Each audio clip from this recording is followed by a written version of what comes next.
Nah, setelah kita mendengar penjelasan saya tadi mengenai apa itu ERD, kemudian kita akan membuat proyek basis data dari Sistem Informasi Akademik atau SIMA pada tingkat universitas. Next. Nah, cara untuk membuat ERD yaitu pertama menentukan entitas yang akan kita masukkan ke dalam sebuah basis data tersebut. Nah, di sini saya akan menggunakan entitas yaitu mahasiswa, orang tua mahasiswa, mata kuliah, jurusan, dosen, ruang. Nah, ini adalah masing-masing dari atribut seperti mahasiswa. Atributnya terdapat NIM, nama mahasiswa, jenis kelamin, golongan darah, tempat lahir, tanggal lahir, agama, alamat lengkap. Alamat lengkap terdapat dua, yaitu alamat asal dan alamat tinggal. Mengapa saya membuat dua, alamat asal dan alamat tinggal? Karena setiap mahasiswa belum tentu memiliki asal yang sama dengan tempat dia berkuliah saat ini. Seperti contohnya yaitu di universitas saya, belum tentu mereka orang-orang yang berasal dari Malang. Bisa jadi mereka dari selain Malang seperti Banjarmasin, Pontianak, kemudian ada yang dari Bondowoso, ada yang dari Jawa Barat seperti Cirebon. Nah, kita akan membedakan alamat lengkapnya menjadi dua, yaitu alamat asal, kemudian dan alamat tinggal, yaitu alamat yang dia tinggal di sini. Next, ada nomor HP. Tentunya nomor HP-nya mahasiswa ya. Kemudian ada entitas orang tua mahasiswa memiliki atribut seperti ibu, ayah, keterangan, alamat. Maaf, tadi memori saya kepanjangan. Oke, kita lanjutkan tadi sampai di mata kuliah.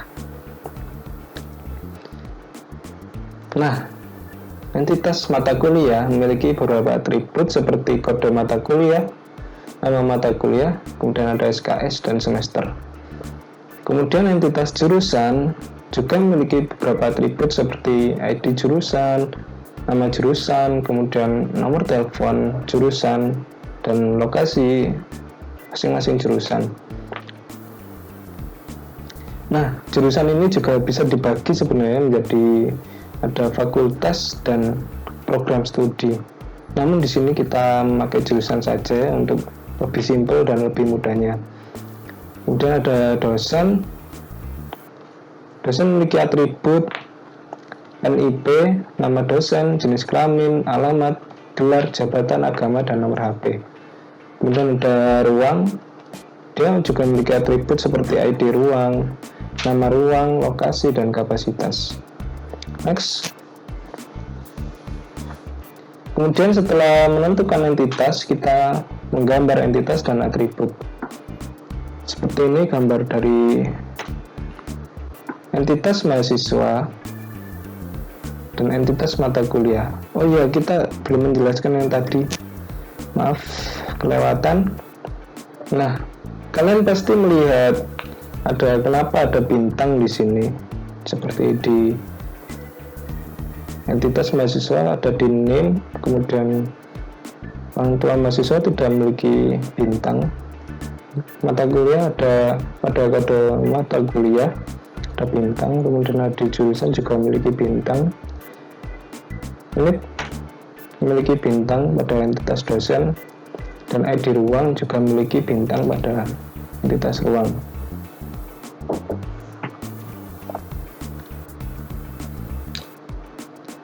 Maka kalian tahu tanda bintang tersebut? Tanda bintang tersebut menggambarkan sebagai kode unik dari masing-masing entitas yang biasa disebut sebagai primary key.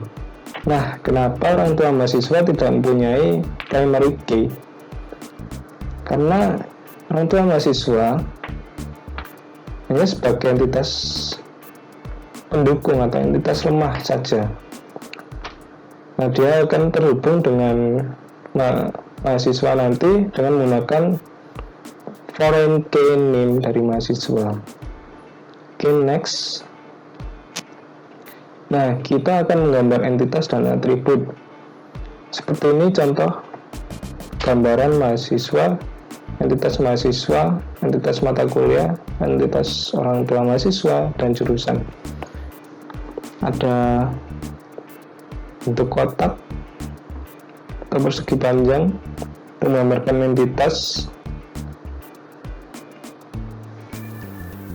dan atribut yang berbentuk oval.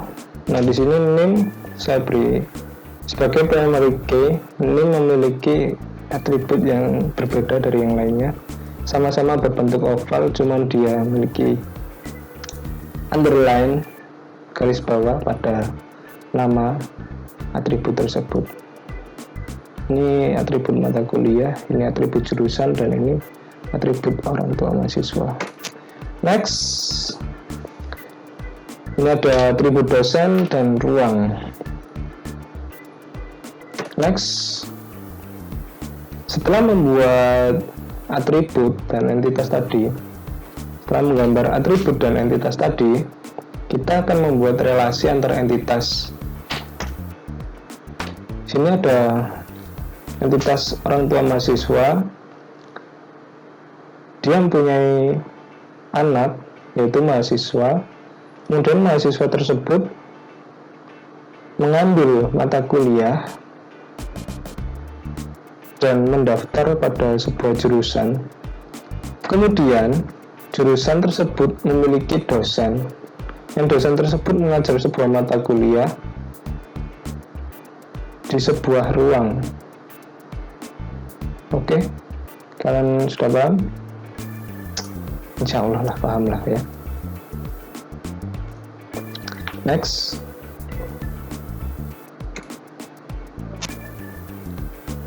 nah, setelah menentukan relasi dari masing-masing entitas, kita harus menentukan kardinalitas atau derajat relasi antar entitas seperti one to many, many to many, kemudian one to one.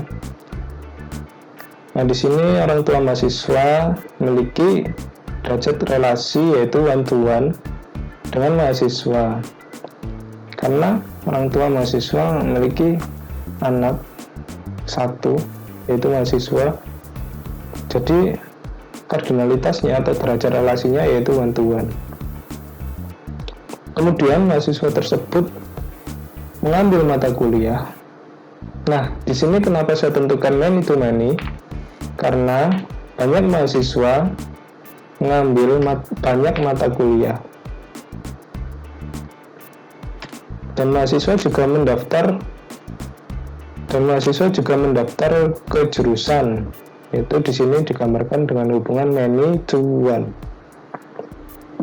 Nah, mahasiswa yang banyak tersebut mendaftar pada sebuah jurusan, yaitu seperti jurusan teknik informatika. Nah, di sana kan banyak mahasiswa yang mendaftar ke jurusan tersebut, yaitu teknik informatika. Di sini yaitu satu. Kemudian jurusan tersebut memiliki banyak dosen. Seperti contohnya teknik informatika memiliki banyak dosen, dan dosen tersebut mengajar banyak mata kuliah. Kemudian dosen tersebut mengajar di berbagai ruang, yaitu di sini digambarkan sebagai relasi one to many.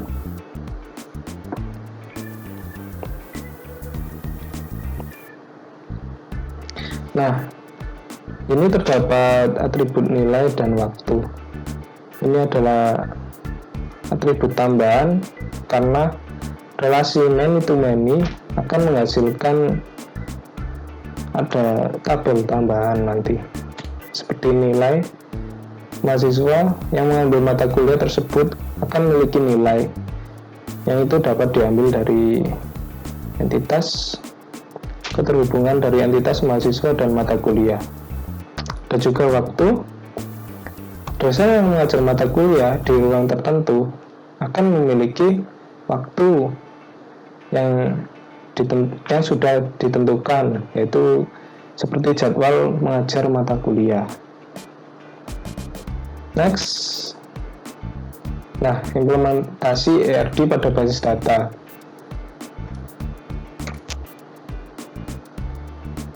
Kita tentukan tabelnya, tabel mahasiswa. Tabel mahasiswa ada NIM, nama mahasiswa, jenis kelamin, golongan darah, tempat lahir, tanggal lahir, agama, alamat asal, dan alamat tinggal. Oke, next. Tabel mata kuliah, tabel jurusan, kita gambarkan tabelnya. Oke, kita ada tabel dosen juga. Kita gambar tabelnya tadi ya, seperti ada entitas yang sudah tersedia. Kita gambar sesuai dengan atributnya. Ini adalah tabel ruang milik entitas. Ini adalah entitas ruang yang memiliki beberapa atribut seperti ID ruang, lokasi, kapasitas, dan nama ruang. Next. Nah, saya akan menjelaskan derajat relasi one-to-one. Contohnya itu relasi orang tua mahasiswa yang punya anak yaitu mahasiswa. Di sini kita gambarkan mahasiswa seperti tadi, tabelnya yaitu NIM, nama mahasiswa, jenis kelamin, golongan darah, tempat lahir, tanggal lahir, agama, alamat asal, dan alamat tinggal. Nah, karena orang tua mahasiswa sebagai entitas yang lemah atau weak entity, dia harus memiliki sebuah foreign key agar terhubung dengan mahasiswa tersebut, yaitu dia menggunakan NIM sebagai foreign key. Oke, next. Jadi, nah dia menggunakan foreign key NIM yang berasal dari tabel mahasiswa. Kita masukkan ke tabel orang tua mahasiswa. Next. Nah, setelah tadi kardinalitas one-to-one, kita akan membahas selanjutnya itu derajat relasi one-to-many. Kita ambil contoh mahasiswa mendaftar ke jurusan.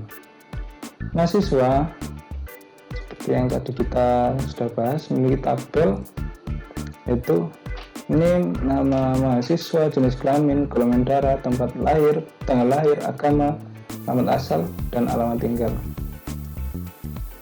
Dan dosen memiliki tabel yaitu NIP, kemudian nama dosen, jenis kelamin, agama, alamat, gelar, jabatan, dan nomor HP dosen. Nah, di sini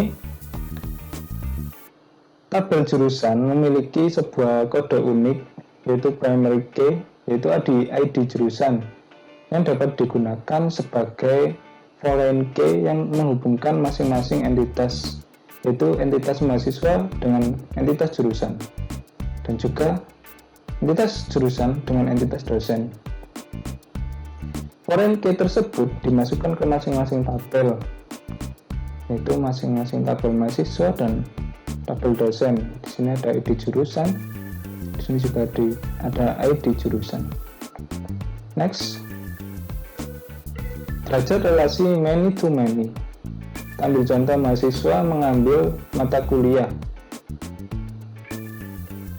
Di sini akan menghasilkan tabel baru, yaitu tabel mahasiswa mata kuliah.